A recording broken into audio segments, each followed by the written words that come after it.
Okay, our last example for H, we're going to start at the beginning. Can it be written as x squared equals k?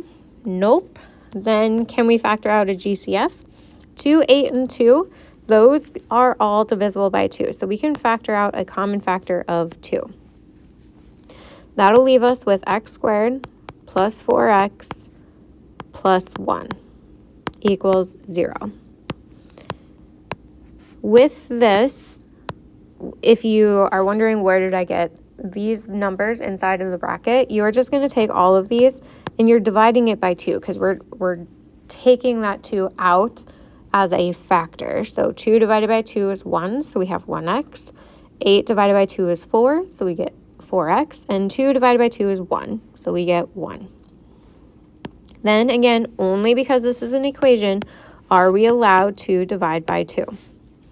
So then we would be left with x squared plus 4x plus 1 equals 0. Now, are the first and the last terms perfect squares? X squared is, 1 is 2 times the square root of a times the square root of c, does that equal b? And if we look, hopefully you can see right away that's going to be a no, because the square root of 1 is 1, and the square root of 1, again, is 1, because a is 1, c is 1. That's going to give us 2. So right away we know this one is a no. So now, is factoring by splitting possible? So a times c, a is 1, c is 1, ac is 1, b is 4. So again, the only numbers that multiply to 1 are 1 and 1, and there's no way to get 4 from that. So is factoring by splitting possible? No. Are we solving? Yes. Our a value is 1, so we're going to solve by completing the square or quadratic formula. For now, we're just going to stick with quadratic formula. So we have negative b, or the opposite of b, so we'll have negative 4 plus or minus the square root of 4 squared minus 4 times a times c, all over 2 times a. If you're using a calculator, you're only going to type the part underneath the square root into your calculator. Or you can simplify by hand.